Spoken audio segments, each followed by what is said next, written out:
ceux qui pourraient, on vous donnerait la parole pour que vous puissiez vous exprimer. Déjà, nous saluons tous ceux et toutes celles qui sont présents et présentes. Merci de votre fidélité. Merci de nous faire confiance. Merci de soutenir la vision qui pourra libérer chacun et chacune.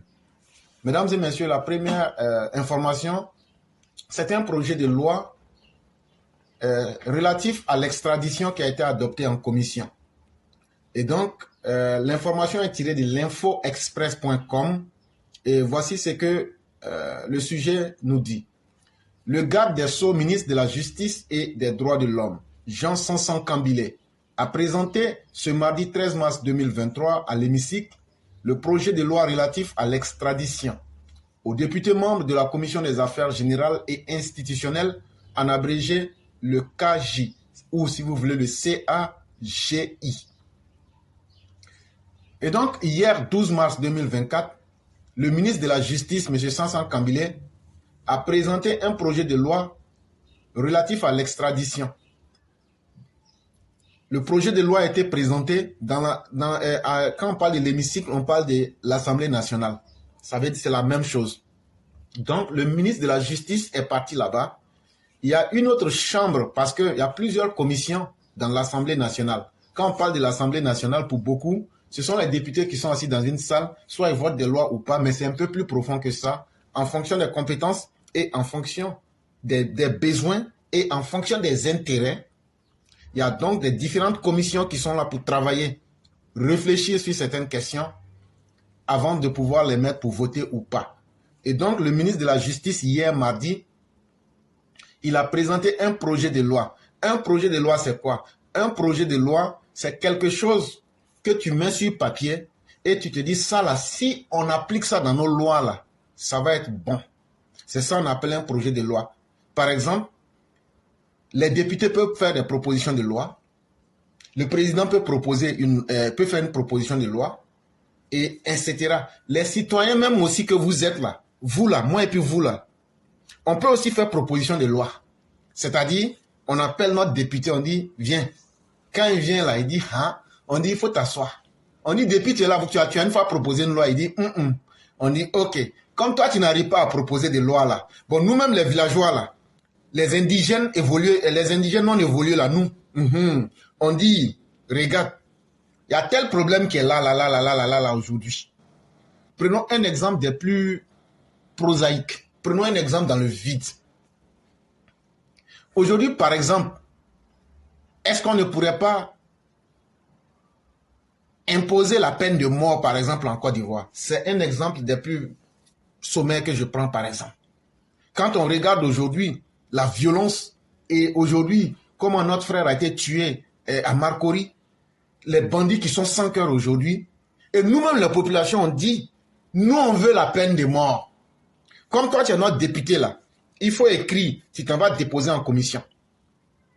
Donc, vous, les populations, moi, vous là, nous qui pensons qu'on n'est rien là, on peut proposer des lois, et puis, si c'est bon là, les députés, leur rôle, ils vont réfléchir dessus, arranger ça, prendre les gens du droit, bien arranger ça, et puis ils vont mettre ça comme une loi. Qui peut être condamné à la peine de mort? Quelles sont les conditions qui entourent les événements?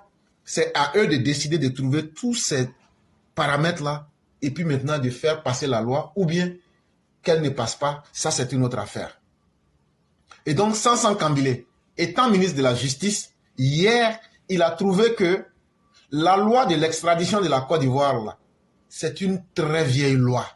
En vérité, c'est une loi qui date du 10 mars 1927. C'est-à-dire bien avant même que la Côte d'Ivoire postcoloniale ne soit née. Et donc, il a trouvé que cette loi-là ne répondait plus aux besoins. Et donc, il est parti. La Commission des Affaires Générales et Institutionnelles, si vous voulez, on l'appelle KJ. Si vous voulez, vous appelez ça CAJI, c'est la même chose. Il allait proposer la loi là-bas. Quand il allait, il a proposé. L'extradition, d'abord, avant de voler, il faut que je vous explique aussi le mot extradition.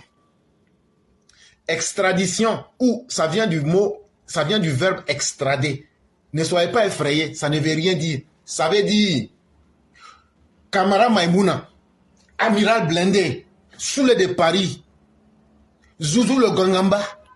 Il y a qui encore qu'on n'a pas cité? Si vous connaissez toutes les mauvaises graines que vous connaissez là, si on applique nos lois, pour ceux qui sont ivoiriens parmi eux, on peut demander les pays où se trouvent de nous extrader ces personnes. Ça veut dire quoi? De nous ramener ces personnes à travers les instruments de la justice. Et cela est très utile. Parce que dans la vie, quand des gens veulent se comporter comme des sauvages, comme des êtres peu évolués et comme des êtres indignes de la vie, à un certain moment, il faut appliquer les règles. On peut aussi utiliser aussi les aspects diplomatiques avec les lois pour essayer de contraindre quelqu'un qu'on peut faire extrader. Et donc, il y a plusieurs mécanismes, il y a plusieurs méthodes, mais cela est fait en fonction de la gravité du crime que les uns et les autres commettent. Et on a pu remarquer que des pays comme la France, Gbagbo connaît aussi, il est dedans. Tous ceux-là doivent être extradés. Avec aussi les militants du PPACI. Eux tous doivent être extradés. Mais on me dira, mais pourquoi tu ne parles pas des gens du RHDP? Mais est-ce que nous on a insulté quelqu'un ici? Peut-être qu'on dit des vérités dures. Mais s'amuser à tomber dans la vie privée des gens, s'amuser à insulter des gens, s'amuser à invectiver, à stigmatiser des gens, s'amuser à faire la promotion de la haine. Mais nos émissions sont là. C'est vrai que souvent on est dur, ça il faut le reconnaître. Mais dans ce qu'on dit là, est-ce que soit on vient en réaction à quelqu'un qui a mal parlé, ou bien on vient pour dire des vérités que beaucoup n'ont pas le courage de dire. Nous on critique le régime en place, on critique l'opposition, on encourage ce qu'il faut encourager, on décourage aussi ce qu'il faut décourager. Nous on est dans une position médiane, on est dans une position du juste milieu. Et donc, si nous-mêmes on doit être extradés là, qu'on soit extradés aussi. Là, quand on va parler comme ça, ceux qu'on a cités là ne vont pas penser que c'est eux seuls. Si éclaireur pro-vérité mérite d'être extradé, que cette loi-là s'applique sur lui. Parce que cette Côte d'Ivoire-là ne la fait pas pour faire plaisir à quelqu'un. Cette Côte d'Ivoire-là ne veut pas la construire avec les demi-mesures. Cette Côte d'Ivoire que nous voulons construire, on ne veut pas la construire avec l'à peu près. Et donc là, nul citoyen n'est au-dessus de la loi et nul citoyen ne peut se foutre de ceux qui respectent la loi. Et donc, extrader quelqu'un, je suis là chaque jour, j'insulte maman des gens, je suis là tous les jours, je me comporte comme si moi je suis dans l'état sauvage, là, dans l'état de nature. Si mon pays arrive à mettre les instruments du droit pour prouver et convaincre, un matin là, on va m'attacher et puis m'envoyer au pays. Exemple, Steve Biko. Et donc, ceux qui sont là, au lieu d'utiliser l'Internet, si vous appelez Mark Zuckerberg, vous lui demandez l'Internet que tu as créé là. Quand tu as créé là, c'était pourquoi? Il va vous dire, c'était pour rapprocher les humains, pour les rendre beaucoup plus intelligents. Je n'ai pas créé Internet pour qu'on vienne se foutre des gens. Je n'ai pas créé Internet pour qu'on vienne faire la promotion de la bêtise. Malheureusement, c'est ce côté que beaucoup exploitent aujourd'hui parce qu'ils veulent des vues, parce qu'ils veulent qu'on parle d'eux, parce qu'ils ont des objectifs peu glorieux. Alors que l'Internet aujourd'hui, n'eût été l'Internet, des personnes comme moi et vous, on ne serait jamais capable de communiquer, de nous faire entendre et puis de partager nos idées. Mais quand on utilise l'Internet sur son mauvais côté, qu'on reste à 1000 lieues, on dit aux gens, allez tuer les gens, allez couper les arbres, allez tuer les gens, allez éventrer une femme qui était en grossesse, l'empêcher d'accoucher et son enfant est mort dans son ventre et elle-même elle est morte. Quel type de personnes sommes-nous? Et donc cette loi d'extradition, si elle doit s'appliquer, vraiment, il faudrait qu'elle s'applique sur les cyberactivistes qui sont en dehors de la Côte d'Ivoire d'abord. Sans exception. Tous ceux qui sont dans le mal là, appliquons ça sur eux. L'extradition est une procédure par laquelle l'État décide de remettre l'auteur d'une infraction qui se trouve sur son territoire à un autre État qui le réclame afin de le juger ou de le voir purger sa peine. Elle peut être prévue soit par une convention bilatérale, soit par une convention internationale. Maintenant, l'extradition là, en réalité, il y a deux manières d'extrader. Si quelqu'un commet un crime en Côte d'Ivoire, qu'il n'est pas ivoirien, et que son pays d'origine le demande, s'il se trouve qu'il y a des conventions bilatérales, ça veut dire entre la Côte d'Ivoire et la Mauritanie, il y a des conventions bilatérales déjà inscrites là, ça veut dire quoi? En termes de justice, nos deux justices se sont entendues que si un citoyen mauritanien commet quelque chose en Côte d'Ivoire, on va l'extrader. Ou bien si un citoyen ivoirien comme Steve Biko commet quelque chose en Mauritanie, on va le prendre et puis l'envoyer en Côte d'Ivoire. En ce moment, ça passe comme une lettre à la poste. Mais aussi, il y a une loi aussi conventionnelle, de convention internationale. Ça veut dire aussi, à travers le fonctionnement du droit international, quand on va dans les grands sommets, à l'ONU, dans les grandes institutions, les lois qu'on signe là, quand tu finis de signer là, il y a les bons côtés, comme il y a les mauvais côtés. Donc, ça vient avec des obligations. Donc, parmi ces obligations-là, s'il y a une convention internationale qui t'impose d'extrader quelqu'un, tu es obligé de le faire. Comme par exemple, quand Laurent Gbagbo va mettre la Côte d'Ivoire à la CPI, c'est Laurent Gbagbo qui allait soumettre la Côte d'Ivoire à la CPI. Quand il a fait rentrer la Côte d'Ivoire à la CPI, lui-même sans le savoir, Dieu lui a dit, tu seras le premier client qui va aller goûter. C'est comme ça que Laurent Gbagbo, là, son propre couteau qu'il avait fait là, c'est ça qui l'a conduit à la CPI. Ils n'ont qu'à dire ça aux gens. Comme de la même manière, les gens, les socialistes français qui avaient mis Laurent Gbagbo au pouvoir le 26 octobre 2000 là, quand ils l'ont mis au pouvoir là, ils lui ont dit, pour mater Bédier là, pour mater Bédier comme il se doit là, il faut créer la Cour des comptes. Les Tidiane Thiam, les Bédier là, tous les crimes économiques qu'ils ont fait là, avec tous les cadres du PDCI là, il faut les mater correctement pour leur faire enlever toute envie de faire de la politique. Il n'a pas été encore capable de faire ça. C'est Ouattara, plus de 20 ans après, qui est venu, qui a fait cette cour-là. Et aujourd'hui, ils sont en train de s'étonner. Pourquoi au début, ils étaient contents? Ah, affaire Snedaï, c'est pas encore fini, hein. Ça, il faut qu'on vous le dise.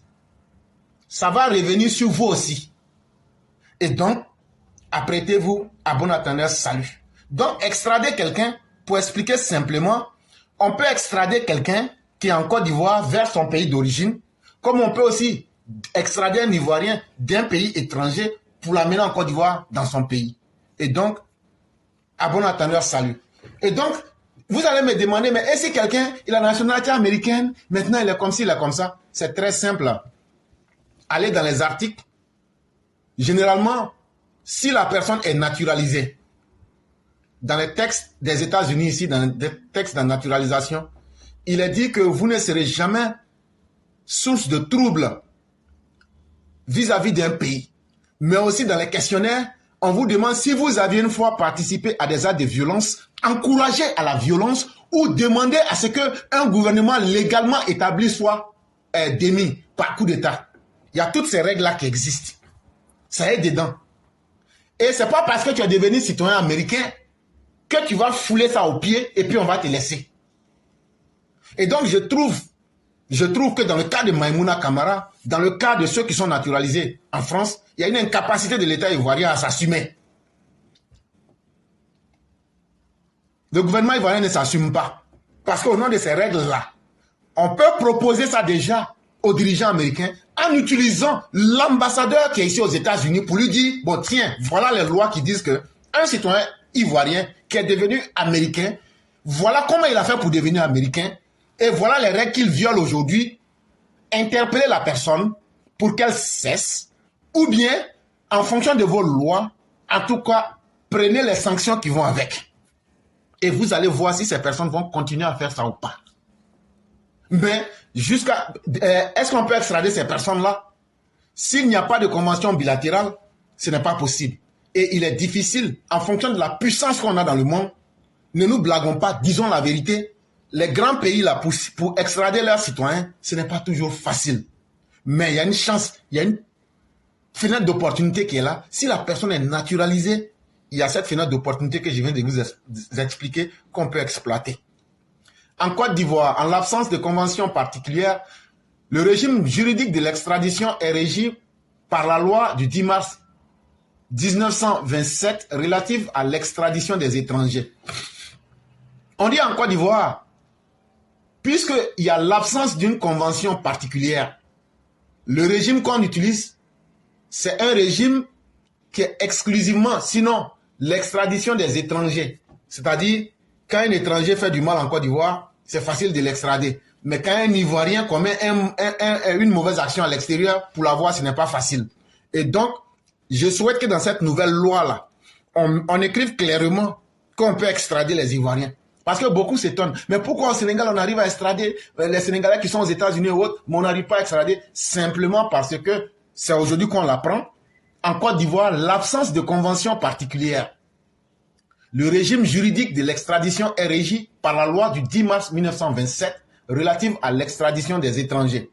Cette loi, qui connaît de nombreuses insuffisances, apparaît à ce jour inadaptée à l'évolution de la législation pénale ivoirienne et aux engagements de la Côte d'Ivoire sur le plan international, notamment en matière de protection des droits de l'homme. Et donc, le ministre même de la Justice reconnaît que cette vieille loi du 10 mars 1927, qui est aujourd'hui inadaptée à l'évolution de notre société, à l'évolution même des réalités et à l'évolution même des engagements que la Côte d'Ivoire a pris et depuis un certain nombre d'années au plan international, il était donc obligatoire qu'on puisse faire changer cette loi-là. Et pour faire changer une loi ou même pour faire évoluer une loi, ce sont les humains qui sont capables de le faire. Ce ne sont pas les animaux qui le font. Le projet de loi que le garde des Sceaux, émissaire du gouvernement, a présenté aux députés vise donc à actualiser les textes sur l'extradition et à les adapter à l'évolution du droit pénal ivoirien et aux normes des organisations internationales dont le pays fait partie. La Côte d'Ivoire est membre permanent, non permanent de l'ONU, membre non permanent de l'ONU. La Côte d'Ivoire est un pays aujourd'hui qui est respecté et respectable. La Côte d'Ivoire est devenue un pays fréquentable. Et est-ce que ce pays-là peut se permettre, avec tous ces titres de noblesse-là, que des ignares, que des individus sans projet de vue, des individus inaptes à l'évolution humaine puissent être là chaque fois en train de baver sur le pays? À un certain moment, on n'est plus en 1927, on n'est plus en 1987, on n'est plus en 1997, on n'est plus en 2007, on n'est plus en 2017, nous sommes en 2024. Imaginez 1927, 2004. C'est une vieille loi qu'on utilise. Et donc, l'émissaire du gouvernement, ça veut dire derrière Sansan Kambile là, en réalité, lui n'est qu'un envoyé. C'est le gouvernement même qui l'a envoyé pour proposer cette loi-là. Parce qu'on a trouvé que cette loi-là était insuffisante et elle était inadaptée et elle ne répond pas du tout aux besoins. Et donc, contrairement à la loi du 10 mars 1927, contrairement à l'ancienne loi qui existe depuis 1927, qui détermine, sans préciser totalement tous les aspects, les conditions et les effets de la remise des étrangers par l'État de Côte d'Ivoire à des États requérants, le projet de loi se veut plus précis. Ils disent donc que dans la nouvelle loi qu'ils ont votée, ils ont été plus précis sur les conditions et les effets des remises des étrangers. Quand ils sont en Côte d'Ivoire, qu'on doit les remettre à leur pays, ça a été plus précis. Par contre, on ne sait pas si ça sera la même chose du côté des pays, de ces pays-là vers la Côte d'Ivoire. Et pour moi, c'est ce qui m'intéresse le plus. Comment extrader des Ivoiriens ou des Ivoiriens naturalisés vers la Côte d'Ivoire pour qu'ils puissent aller voir et expérimenter les conséquences de leurs actes. Il énonce en ces différents articles les conditions de l'extradition, spécifiquement celles dont le non-respect ne peut autoriser l'État de Côte d'Ivoire à l'accorder ou à la demander, ainsi que la procédure lorsque l'extradition est requise par un État, suivant les voies ordinaires, ou en cas d'arrestation provisoire, ou suivant la procédure simplifiée d'extradition, et celle suivie lorsque l'extradition est sollicitée et obtenue par l'État de Côte d'Ivoire. Donc, en fait, c'est toutes ces conditions-là qui ont été étudiées, que ce soit l'État de Côte d'Ivoire qui demande, que ce soit un autre État qui demande à l'État de Côte d'Ivoire, que ce soit une voie ordinaire, c'est-à-dire la voie la plus ordinaire, que ce soit une procédure simplifiée, etc., etc. C'est donc l'ensemble de toutes ces règles-là qui seront émises et adaptées à nouveau. Et lorsque nous aurons peut-être cette loi-là ou même son projet de loi, on va lire ça devant tout le monde pour que ensemble ici on puisse décider pour voir si c'est bon ou pas. Et donc on va veiller quand ils vont faire voter et qu'on aura le texte, on va lire et puis détailler clairement à toute personne. Mais pour l'instant, on ne l'a pas en détail pour le moment. Aussi, le projet de loi détermine les acteurs judiciaires et ceux non judiciaires qui interviennent au cours des différents types d'extradition. Il précise leurs compétences respectives et identifie les décisions susceptibles d'être prises ainsi que les délais impartis pour le faire. Et donc, dans la nouvelle loi, ceux qui sont les acteurs judiciaires et ceux qui sont des personnes qui sont peut-être impliquées dans l'enquête ou bien dans l'information, etc., cette nouvelle loi-là vient pour montrer à chacun ses limites, ce que tu peux faire, ce que tu ne peux pas faire. Et aussi, dans cette nouvelle loi, on définit clairement les nouveaux types d'extradition et on précise les compétences respectives des uns et des autres pour éviter qu'il y ait des conflits d'intérêts ou bien pour éviter même qu'il y ait la confusion. Et aussi, le délai imparti pour le faire. Ça veut dire le temps que ça peut prendre pour faire une extradition, etc., etc. De même, il mentionne des voies de recours ouvertes aux intéressés et la modalité de l'annulation et de l'extradition des personnes obtenues par l'État de Côte d'Ivoire. Mais une personne qui doit être extradée, il peut s'avérer aussi que tu sois dans ton droit et que ce soit un abus de soit de l'État qui demande, que ce soit l'État de Côte d'Ivoire ou bien même un autre État qui demande à la Côte d'Ivoire. Dans cette nouvelle loi-là, il y aura aussi une partie où celui qui doit être extradé aura la possibilité de dire « Voilà les preuves qui prouvent que je ne dois pas être extradé. » Et si ces preuves-là sont valables, vous pourrez peut-être vous en sortir.